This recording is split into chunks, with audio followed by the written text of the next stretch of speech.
I screwed you guys. The sound is fine. Alright, gotta do that once every 3 months just to keep you all on your toes. Rudy, Timmy's Emporium, 3rd floor, basement with 4 balls. Today, we're talking about everyone's most hated, famous card game of all time.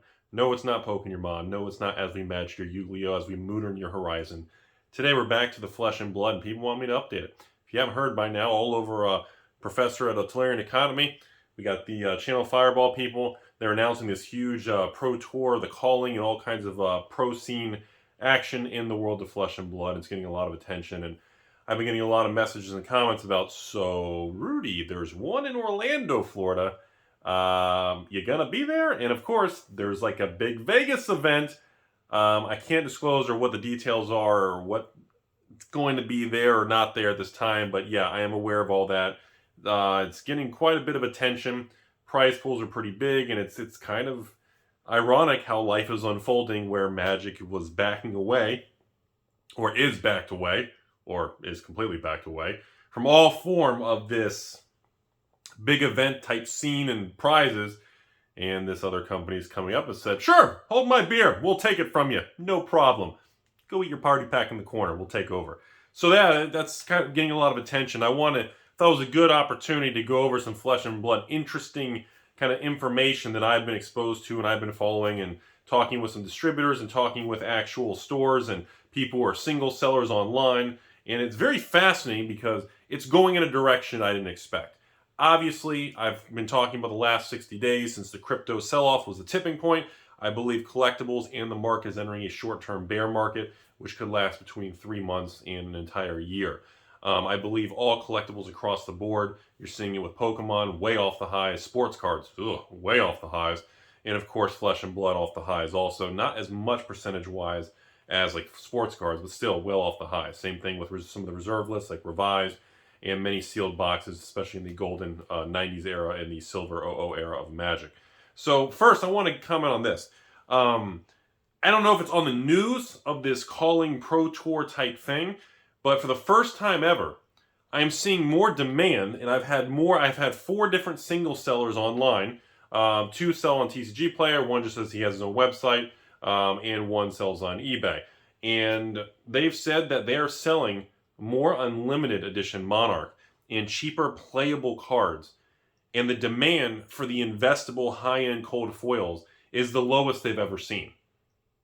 Yeah, so never saw that coming, but it reinforces you can't predict the future, ladies and gentlemen. So we are in a moment now.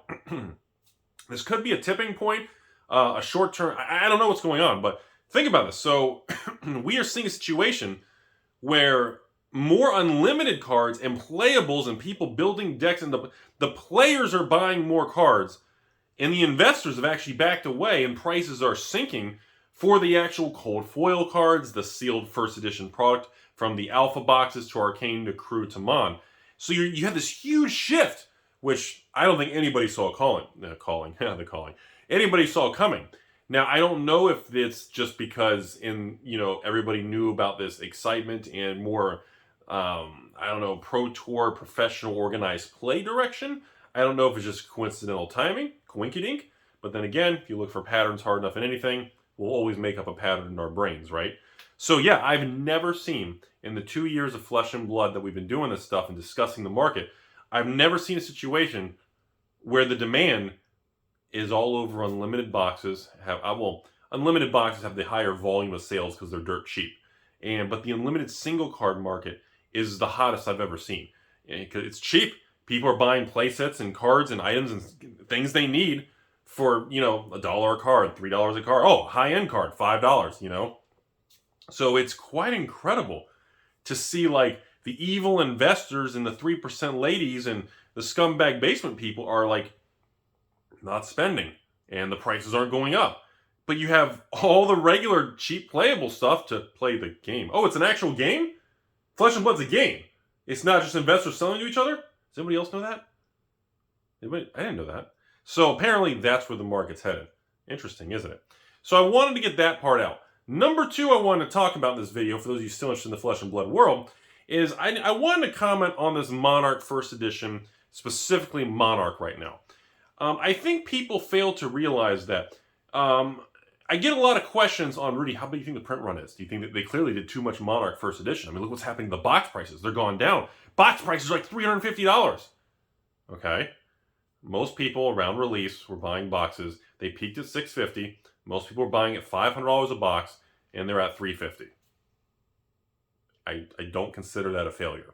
So I don't know what numbers you guys use, because in the Magic world, when we sell a new, I don't know what a good example would be, whatever box comes out for $200, and, you know, if it, I don't know any $200 Magic box that come out, spike to $600, then go back to $300, like that doesn't even happen in that. It shows the demand in that. The first edition just has a huge demand. Anyways, remember, Monarch is the first edition release product where Legend Story Studios released the entire first edition wave at once. It hit the market. Okay? Do you guys understand what that means? They did it with alpha boxes, but nobody cared back then. Trust me. 10% of the orders I sold to patrons, 10 to 15% of them, people just returned to me and said, Rudy, I don't want your crap. Arcane Rising, same thing. Had more traction, but again, it wasn't a mainstream thing. Crucible of War, the market blew up after the first wave. And the second wave was delayed, customs delayed, it got held and shipping, and because of all this, 2020 disaster, you guys know the story. Dumpster fire. So the first edition Crucible boxes were in waves. The market didn't take the Chuck Norris fist in one swoop. It was two baby fists. And that doesn't sound like a big deal, but in a world where people literally all you care about is the exact price and the exact moment, it's kind of a big deal. It changes how you view a product's failure or success. So in crew boxes, by the time that second wave showed up, a lot of stores got, 10% of what they wanted. Half the product was, some of it was damaged, some of it was delayed, some of it got held in customs. The whole thing was just an absolute just nightmare for that second wave. Hence why, that's why there wasn't much of the second wave to bring prices down. And then when Monarch came, everything was up in order. Obviously, the Monarch print run is higher. We don't know the exact amount. I'm sure in 6 to 12 months, Legend Story Studios will release the exact print run. And of course, the market will either go down or go up based on the print run's decision of the company. But I would expect, and I don't know what the number is. I didn't ask the company. They haven't disclosed it to me. There's certain things we just kind of leave alone. But in my opinion, I believe Monarch's print run is probably going to be 10 to 20%, maybe even 30% higher than Crucible. And it all came at once. So when you consider the entire print run of first edition Monarch hit at one moment, it hit at once, and the market is like a net. It's like a big rubber band, a big net. They got slammed and pushed into it. And that net is able to hold from $300 to $400 a box still without any price erosion. And that's with the cold foils actually dropping substantially in price. And because people are wanting the playable cards, and Monarchs Unlimited is out, which makes the playable cards really pennies on the dollar for the player base. I think the market holding it like $350 is kind of impressive. It's kind of impressive. Everything hit at once. You had the crypto crash, and now the start of a bear market that tipped over. You had literally the Unlimited product come in. Look at how many variables happened, and look how well it's holding up. I don't understand. I don't think the negativity is justified. That's what I'm getting at. Now, when you get over to something else, Pokemon Battle Styles, that got clobbered out of nowhere. I was like, oh my God. That went from a high of 170 and hit a low now of like 90, 95. And you got distributors out there charging stores 89 to 92 with credit card fees and their miscellaneous handling fee, all this crap that they charge nowadays. You got situations where it's inverted. It's dead. It's like a toxic asset now. That's what I consider a failure and a disaster. So that's where we're at.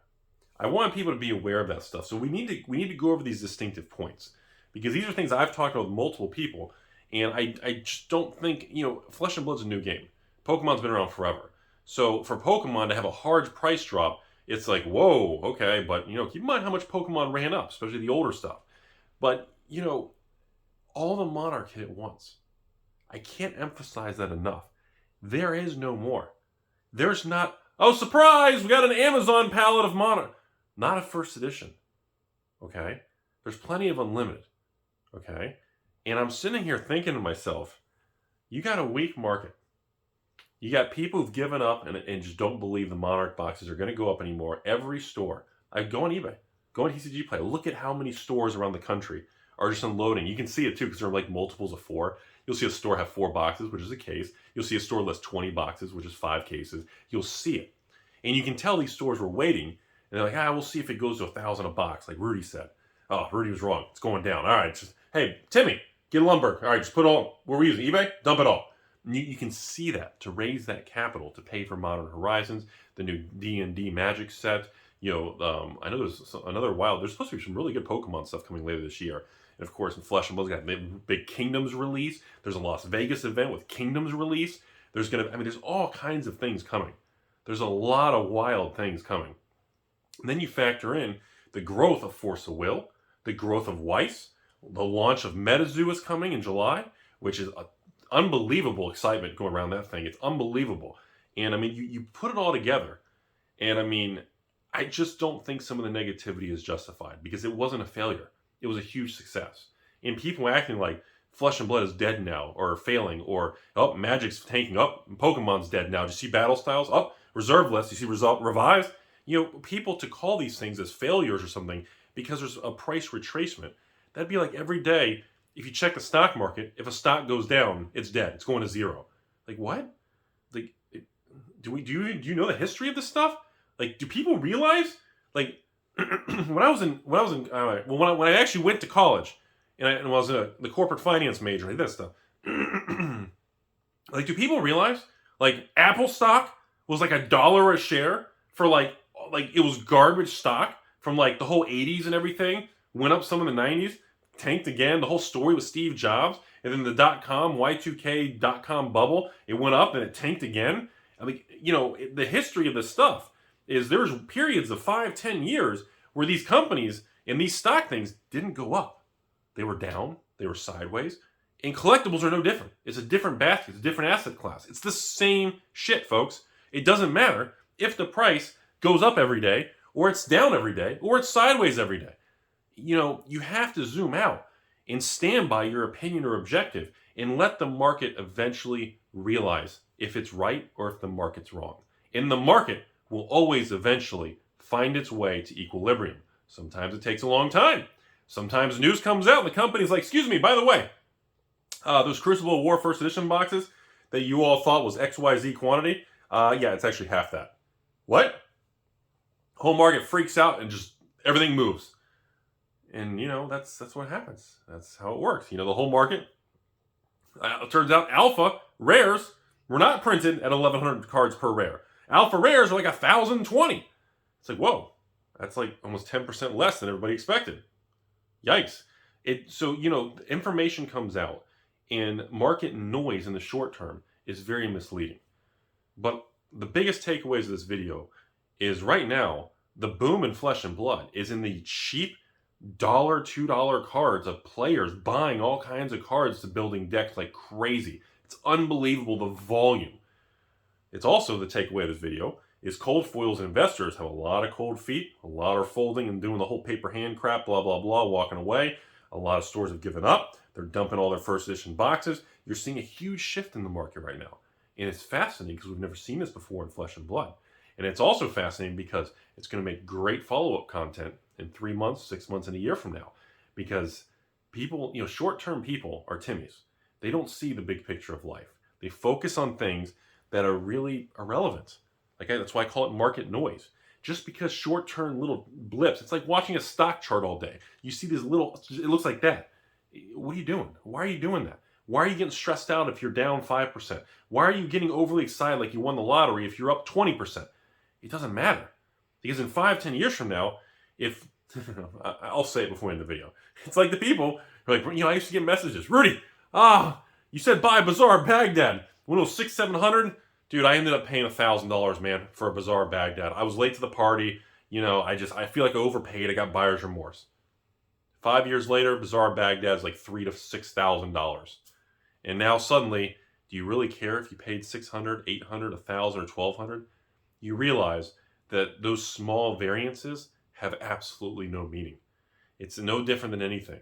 Whether you're buying Dogecoin, you're buying the AMCs, the GMEs, or you're buying real investments, whatever you're doing, if you have big moves, the exact price you paid becomes irrelevant.